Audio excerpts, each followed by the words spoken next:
Sustaining Creativity podcast. I'm your host, Mari Reesberg. Over the past several years, I've combined my degrees in acting and somatic psychology to share my sustaining creativity techniques with performers. And now I've decided to share it with a bigger audience that includes you. I believe we are all creative, and this podcast is all about that. I'll be interviewing people from all backgrounds, ages, and creativity experiences to share just how creative we all are. Today, I'll be chatting with Paul Barron, founder and CEO of The Wall Printer. Please enjoy Paul Barron.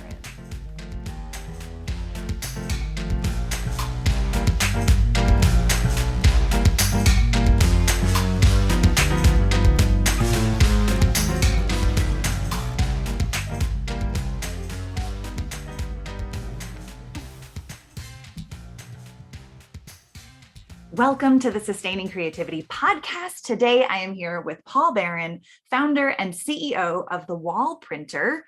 Welcome to the podcast. Thank you, Mari. It's a pleasure to be here. Thank you for inviting me to talk with you and your audience. I am super excited to chat with you about creativity and to hear more about this venture that you're on with The Wall Printer. I've seen images and it sounds so fascinating. And I have so many questions about the creativity that went into developing it and designing it. But first, before we get there, if you wouldn't mind letting our listeners know a little bit more about who you are and what you do. Well, thank you for that intro and enthusiasm. I believe that everybody should be passionate about what they do. It certainly comes across with you and the energy you bring to this podcast. And hopefully I bring that every day to my employees and my customers as well. Through The Wall Printer, my current venture, as you pointed out. I won't bore your audience with Paul was born at a very young age and go back to the beginning phases. I do have a couple of years under my belt, as well as a lot more. But with all that said, the short version is that for probably the last 4 decades, and again, I'm 70 years old, so I have somewhat more than that also in terms of my historical journey. It's mostly couched in entrepreneurship, starting my own businesses with sprinklings of working for other companies throughout my career, to see how it's done, how other people do it, what the value and opportunities are for organizations that are structured differently than maybe what I had at the time or what I had envisioned, so I could learn from those experiences. But generally, I always gravitated back to wanting my own business. Mm-hmm. For the past 4 decades, I have represented foreign companies with either technology, services, software, consumer packaged goods, any product or service where they were trying to identify their high value audience in the United States or North America, Canada and the United States, and sometimes even in South America as well. And I would do this as a hired gun. And I learned I like to fancy myself. If somebody asks me, what do I do? My usual answer is, I'm not sure what Paul is going to do when he grows up, but I am product and service agnostic. It didn't matter to me because I learned early on the hats I liked to wear and the ones I didn't like to wear. Mm-hmm. And the ones I liked to wear were primarily customer engagement, relationship building, sales, mm-hmm. and marketing. I guess it would fall under that category in the business world. Finding this, I learned the hats I didn't like to wear. And some of them meant that I had to hire people. Some of them meant I had to partner with people. And I had to find sometimes creative ways to grow a business for not only for myself, but for my clients who hired me to grow their businesses. But invariably, it was as a hired gun. I retired several times over the years because fortunately, I was blessed with good results with most of my activities, and those translated into being able to for me to be able to live a lifestyle that I wanted for my family and myself. And so I pulled back several times over the years, but invariably I was always drawn back in, and it's usually some type of creative, innovative concept or product or service that I had never heard about before that was brought to my attention. Typically, when I during these stints of semi-retirement, I would be surfing the internet and I'd find something that was interesting to me, and I'd call to my wife, Maureen, and I'd say, hey, honey, come take a look at this. Now, invariably, when she heard those words come out of me from my home office, rather than come in to see what I was looking at, she would hide my bank account and cut up my credit cards. And because she said, oh no, here we go again, Paul's going to invest in something crazy. This time when I showed her the wall printer, she was all in, as was I, because this was at a time when I was looking for something that I had never seen before, never heard about. And of course, I think of myself on a consumer level as kind of a capitalist at hearts. If I see something as a consumer that I want for myself, for my family, or for somebody else, and I can afford it, and it has some value, it solves a real problem that I may be having, or that somebody who knows me may be having and has tasked me with identifying a solution, I'll go out and I'll pursue it, and I'll find out how do I get that. This was something totally innovative I had never seen before. And so I wanted to learn more about it.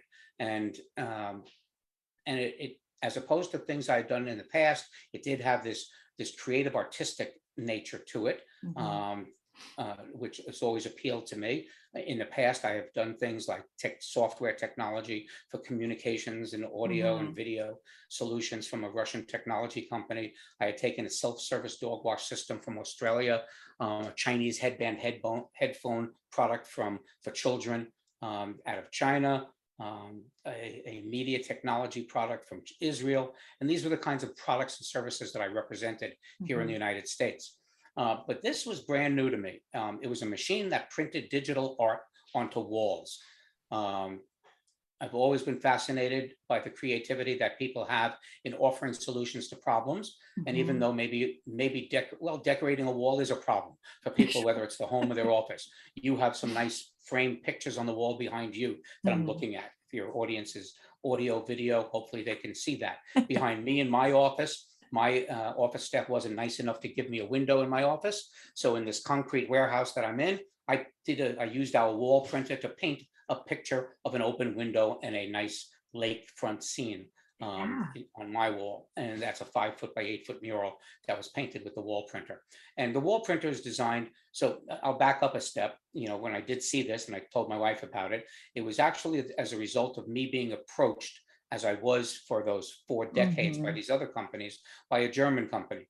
No disrespect to anybody in your audience that has German heritage. I value good, well-engineered products. I drive a BMW. I cook with Henkel knives.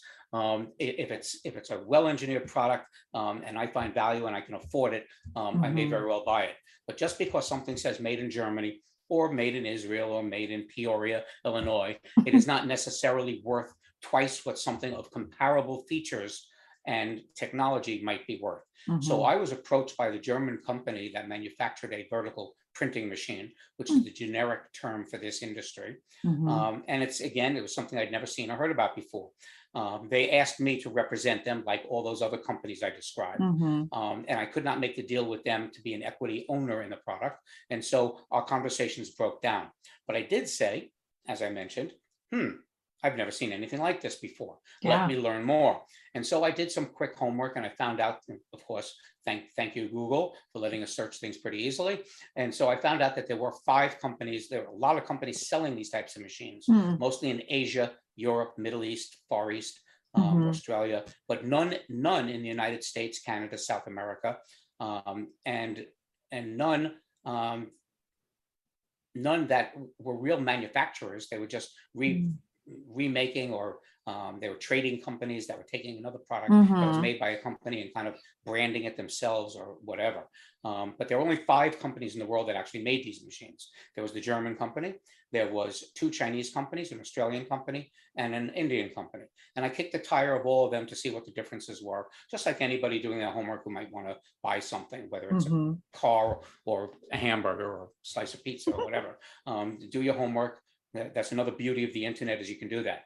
When I finally settled on the one Chinese company, which in fact was the oldest one and the inventor of the technology, also like all the other companies confined to their geographic territory, because I found out that these machines do require a lot of support, hand-holding, training, and also chemical products, inks, which were not manufactured here in the United States for these machines. So all of these factors were why these companies never broached across the pond, so to speak, to come here to North America. And so I have a company that's represented me in the past that would go to these places to kick the tires, so to speak, to find out, is this somebody working out of their garage, or if I was going to invest in this business and I wanted to scale it to hundreds of wall printing machines, could it produce, could it deliver? Would the supply chain be there? Would the support be there? Would the engineering capability be there? And so this one out of the 5 companies ticked all the right boxes. And so I pursued a line of engagement with them. We reached an agreement, and in 2019, late in 2019, November and December, I struck a deal with them where I invested in the entire Western Hemisphere to introduce this product in North and South America. And so now that may make me sound bold, but certainly not smart. And so in December of 2019, I got my first shipment of machines, many hundreds of thousands of dollars invested.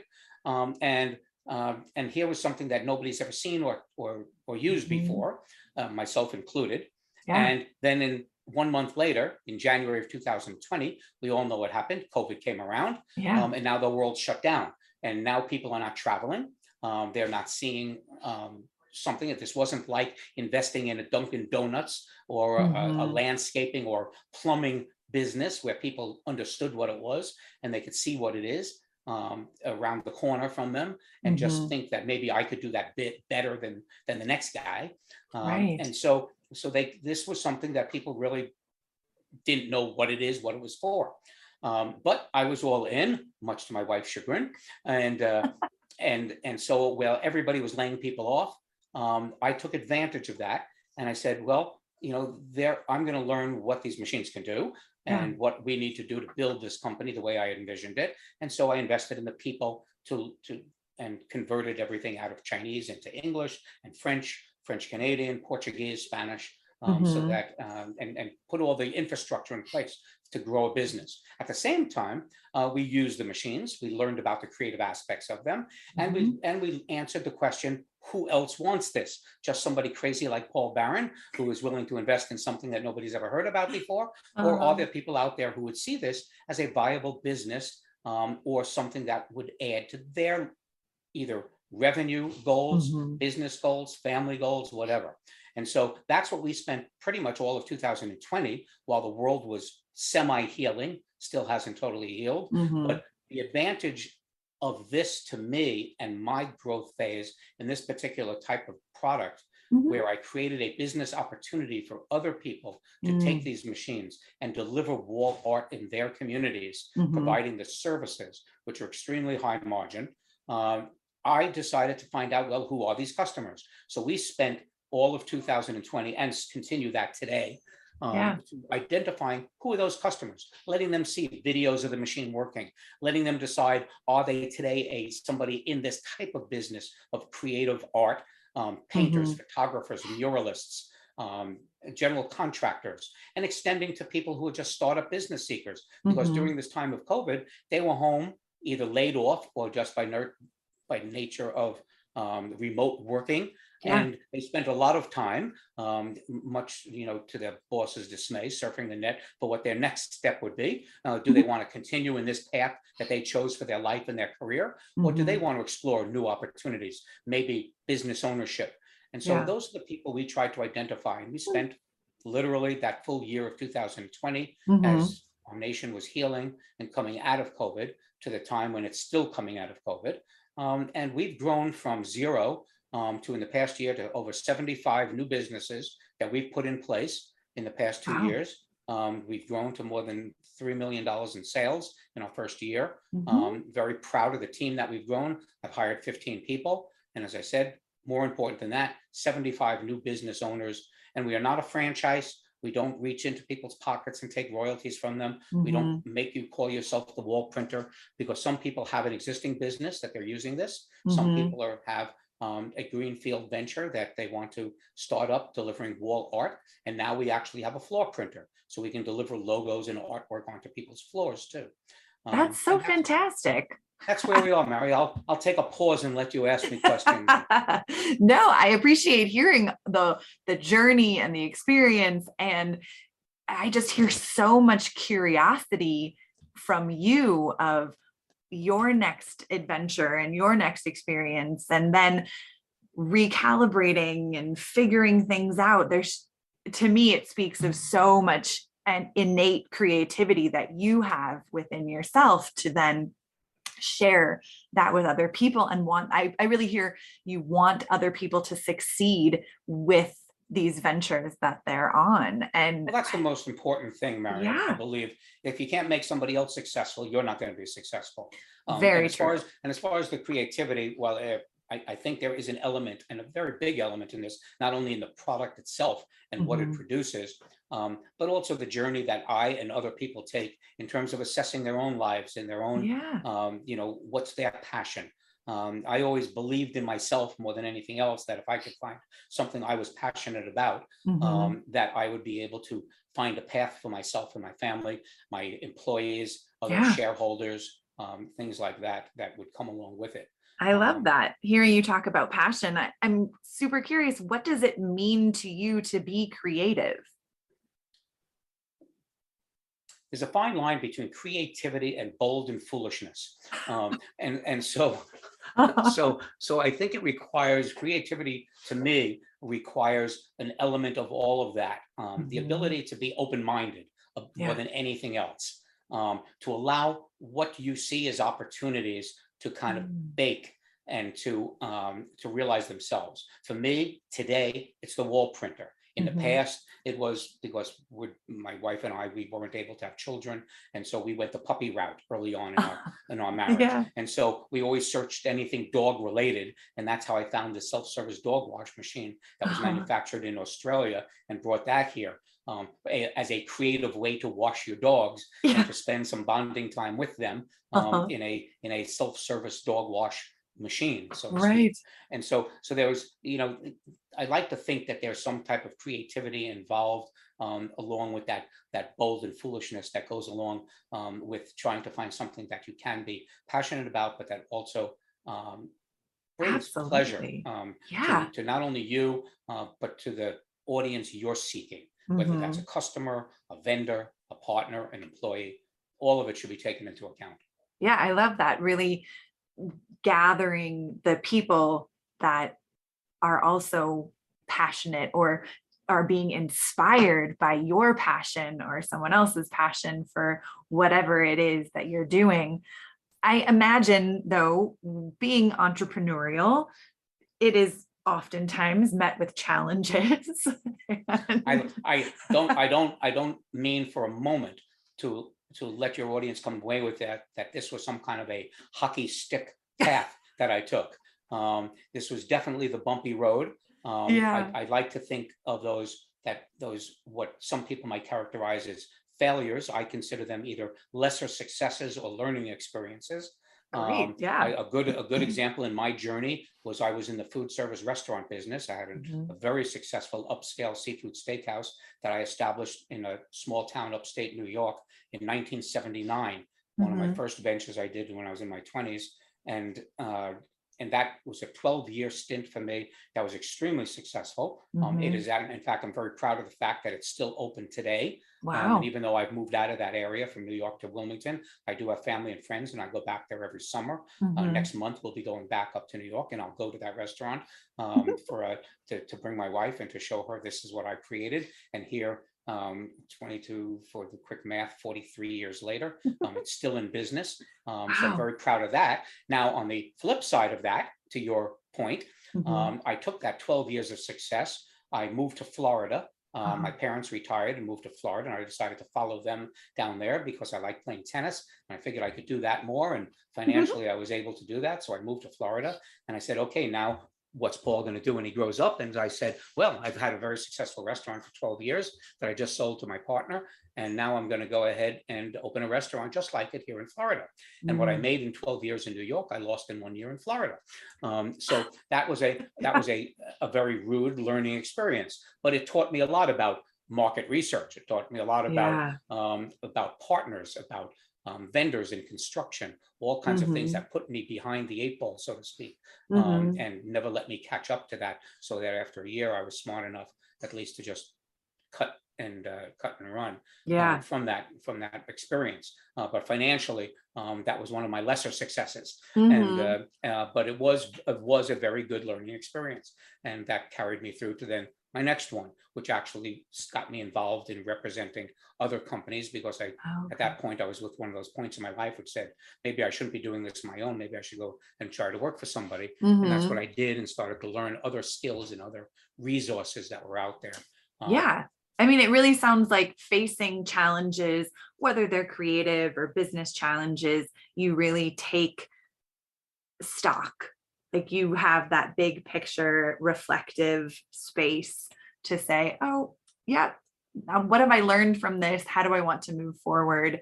And it doesn't sound like you internalize failure. It's like you you said, you can't learn you from you it can't and you you could keep going. if you focus on the failure and not the learning from that failure, Hmm. you're really dead in the water. Yeah. You've got to move forward all the time. And once Hmm. again, as I pointed out or stated earlier, the hats I enjoyed wearing, the building relationships, even in Yeah. those lesser success moments of my life, I've still developed relationships that were very supportive of what I Hmm. was doing, even when it didn't work. And so Right. those relationships also carried me forward. But creatively speaking, you need to create and reimagine yourself. And whether it be a product or service, I don't care whether it's an actual creative Hmm. venture like music or art, or it's just the creativity required to get out of a situation that hasn't gone the way you want, and get yourself back on the path that that that may be where your direction should be. Yeah. Yogi Berra is often quoted with, when you get to a fork in the road, take it. And so, that's, Great you gotta, advice. Yeah. great advice. And again, very creative advice. Yeah. I love what you were saying about, creatively knowing yourself, whatever that means. I'm curious, in your life and in your experience, did someone model this for you, or is this something that you have just picked up over the course of your lifetime? Well, again, there's a common thread to my entire 70 years, and it's been the relationships. Yeah. And whether those relationships started at birth with my parents, Hmm. um, very blessed there, Yeah. and then the friendships that I developed over the years that have carried me through. And so Oh, I get emotional when I talk about yeah. that aspect of my life, but but it's carried me through, Hmm. and that's the common thread. And Hmm. so the relationships that you build along the path are the ones that can take you through the ups and the downs. You can share in the successes, and they can help you through those lower points. And so, Absolutely. that's probably the most important thing to me over the years, is just having had the good fortune of having people who are always supportive. Mm. Whether And these are people that very often lost money investing in me. It Mhm. came they you know but they were still there. And now Yeah. maybe it took 4 weeks, and maybe it took 40 years for them to be paid back financially, but they Right. never left me. And the Mm. confidence they had in me, which helped me build the confidence and creativity that I needed, to Yeah. to to maneuver, to pivot, to get to something else that might have um, helped me realize not only my dreams, but their dreams for me. Hmm. I love that. I love how important relationships are to you and how impactful they are, and growing and changing and following your passions and your dreams and supporting others to follow their passions and their dreams. And Yeah, anybody who looks back on what they're doing or what they've done, mhm, um, or analyzes where they are today in their journey, mhm, and don't give credit to the people that got them there, mm, they're just kidding themselves to think that they just did it all on their own. It absolutely is not. As I said, I was very blessed early on. I had a good economically middle class upbringing, Yeah. but I never felt I lacked anything. Education was very important to my family. And so, yes, I went on to college. I'm not going to say that college is for everybody. There's nothing like, street smarts and learning on It's your own, true. if that's where your path takes you, and Yeah. what gets you from point A to point B, better than maybe some others. But for me, that path was kind of dictated and laid out for me to some extent. And after that, then I was a total disappointment to my parents, because they wanted me to just take a nice civil service job. And my first job out of college was teaching. I taught high school mathematics. And I Yeah. very quickly, after my third year teaching, I was offered tenure, but I was already in the business world. I had opened up a couple of sporting goods shops, retail businesses, and that started taking my time, talent, and really love for business. And so Yeah. I quickly departed my original path that was set out for me by being a teacher, and which was the security my parents envisioned for me, Yeah. and went a different path. Which brought them much pleasure and much angst over the years. I am sure it did. Absolutely. But I love the innovation and creativity that creative life, like truly living a creative life, I think has many facets, and you get to follow passions and dreams and make changes and not stick to one thing because it's quote unquote the best, smart, safe, secure thing. That when we get to the edge of our comfort zone, that's where creativity really comes alive, and we have to stretch and grow from that space. I'm curious, I imagine you have come in contact with people who don't believe that they're creative, or that creativity is just for certain people. How would you support someone to find creativity in their life? Well, you smack them and you say you're wrong. Well, when we can't hit someone, how might you say? It's as simple as that, Mary. What you try to look. My path is not a path that everybody should take, not only for their benefit, but also for the results that they want for themselves. Yeah. There's creativity that you could find in your own path when you're working for somebody. I don't care whether you're performing a public service, and you're blacktopping roads, and helping infrastructure, or you're a painter, or you're a house painter, as opposed to a muralist, or an independent artist, a musician, or what have you. I mean, the world needs everybody in all of these roles. Yeah. We all need to do that, to not only live together, but also to celebrate in the diversity we all bring. And that diversity also goes to the creativity people find for their paths. But when you say, somebody who hasn't really found it, it's really up to them to determine, what gets you up in the morning. Is it just a paycheck? Is it some other type of satisfaction that you measure? And sometimes the paycheck is enough. You can work X number of hours a week to be able to enjoy Y number of hours with your family and friends. And that's good enough. And maybe all that you need to live the kind of life, creative or otherwise, that you want. And maybe your job does offer you that. I always think that people are always more capable than what they are, or what they're allowed to be. And so that's also part of, I think, the whole creative process too, is, what drives you, and are you able to do that in the role that either you've picked for yourself, or that somebody else has pigeonholed you into and picked for you. The ability, I like to think that I allow people, even though you might be hired to do something, that still you expose yourself to the creativity around you and to the job at hand. I often tell people who work for me, stay in your lane, this is your job, do this, don't worry about what that other person is doing. But at the same time, I want them to look at what else is going on, because everybody has something to offer. Everybody looks at something from a different aspect, whether it be creative, or whether it be financial, or whether it be logistical. They all bring something to the table that might not be in their daily tasks, but by seeing what other people are doing, you learn.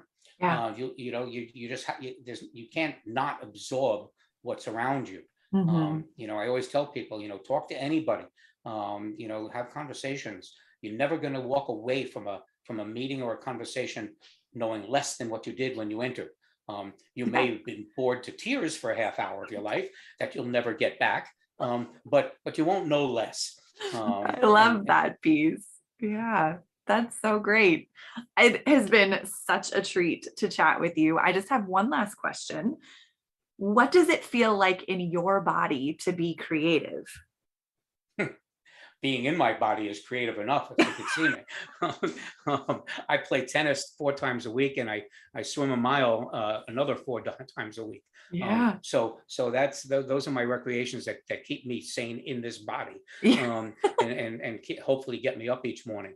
But what it means to me is just do good, for yourself, do good for others. And again, each day is a new creation. What you do with it is up to you. So when you talk about creativity, again, that's a great word, but it can be interpreted in any context at all. And for me, every day is God's creation for all of us to take advantage. Nice. And whether it's the people you meet, or whether it's the things you do, or the people you serve, be as creative and as fulfilled as you can each day. And that's what I strive for. I love it. Thank you so much for sharing all of these stories and experiences. If people want to learn more about the wall printer, how could they go about doing that? So by no means was this a sales pitch for this particular business, but if people do want to know about the wall printer, and if it's right for them, or they just want to learn about it, the easiest way is to go to our website, thewallprinter.com, and they can find out all about it. If they really want to learn more, just go to the contact page, fill out a form so we have a correct email address for you, and we'll connect, and a phone number, and we'll connect with you and answer any questions you have. If people do want to connect with me on a more personal or business level, my life is an open book on LinkedIn, not an advertisement for LinkedIn, but it is a professional network that I think anybody in the business world should at least sign up for. And so you could search me, Paul Barron, on LinkedIn, and you'll see not only everything I haven't told you about Paul Barron, at least from a professional perspective, and I think I even have my kindergarten report card on there too. So which basically it basically created my path for where I am today. I'm more than welcome to have people connect with me. And if you want to have a conversation about what you're doing, where you're going, or if I could help in any way how to get there, happy to do that. I do a lot of mentoring here in Wilmington, North Carolina, at the local university, kind of give back to the local faculty, school, community, with many other people that have something to offer people who want to venture into their own creative paths. And so connect with me on LinkedIn. Perfect. I will add that to show notes so people can easily find you there. And thank you again for taking the time to chat with me about creativity. It's been a treat. Thanks, Mary. Pleasure meeting you. You too.